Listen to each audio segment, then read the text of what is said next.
History, like the ocean, hides as much as it reveals.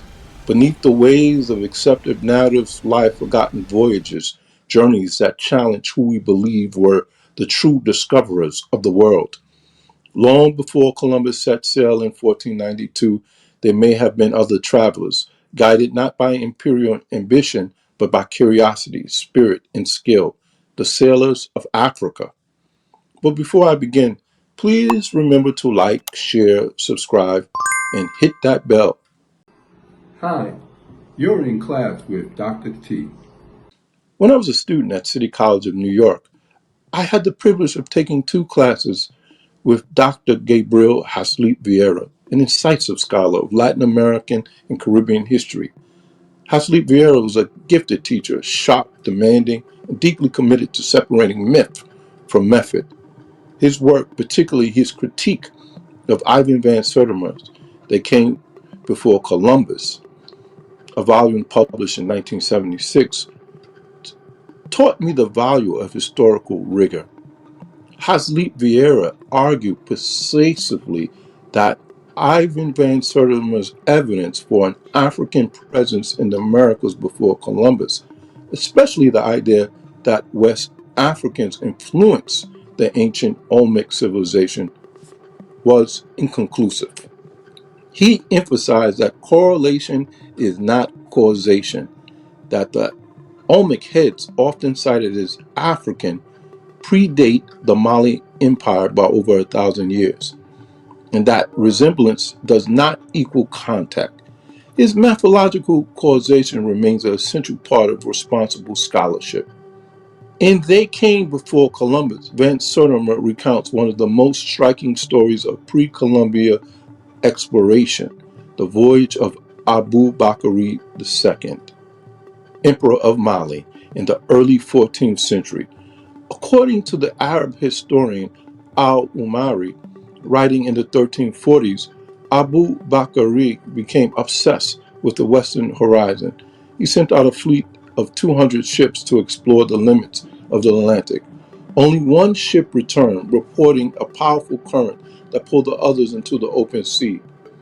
Undeterred, Abu Bakr abdicated his throne, left it to his famous successor, Mansa Musa, and led a second expedition of 200, or rather 2,000 ships, half for men, half for supplies, and none were ever seen again. Van Sertima treats this not as a legend, but as a plausible history. He argues that Atlantic currents themselves, the Canary in the North equatorial currents, would have naturally carried Malian ships towards South America and the Caribbean. These are the same currents that later bore Columbus westward. If sailors from the Mali Empire followed them, they could have reached the Americas centuries earlier. Supporting this, Van Sertima points to a wave of clues. Reports by Columbus himself of black men from the South and West trading in the Caribbean with metal-tipped spears made of guanin, an alloy identical to West African compositions. Botanical evidence, including cotton and plant species in pre-Columbian sites with Old World analogs. Artistic and architectural parallels between Mesoamerican and West African designs. None of this is conclusive, but taken together, it forms what Van Sertima called a, quote, pyramid of evidence, unquote. A structure built not on a single stone, but on the weight of many. Dr. Haslit Vieira and other scholars, including Bernard Ortiz de Montellano, have urged caution. They remind us that extraordinary claims require extraordinary proof, and so far, no definitive artifacts, DNA, or linguistic traces confirm an African settlement in pre-Columbian America. For them, Van Sertima's thesis, however inspiring, strays into the realm of Afrocentric myth rather than archaeology. If we accept that Norse and Chinese sailors ventured far from home, why should it be implausible that Mali seafarers heirs to one of the greatest river-based civilizations on Earth? could have done the same. The difference lies not in ability, but in documentation, and whose records history has chosen to preserve. Unlike the Europeans who followed Columbus, neither the Vikings, the Chinese, nor the Malians were colonial powers seeking silver, slaves, or empire. Their voyages were driven by curiosity, trade, and spiritual inquiry, not conquest.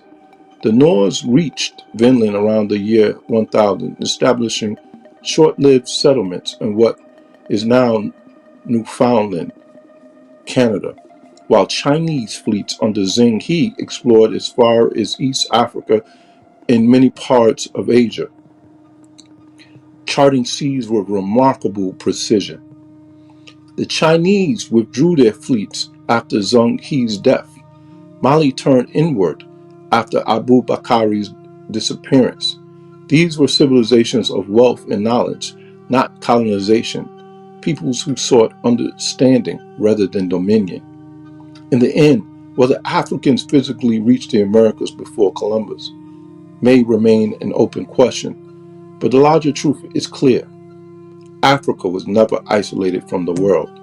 Its people built cities, mapped stars, and launched ships while Europe still struggled through its dark ages.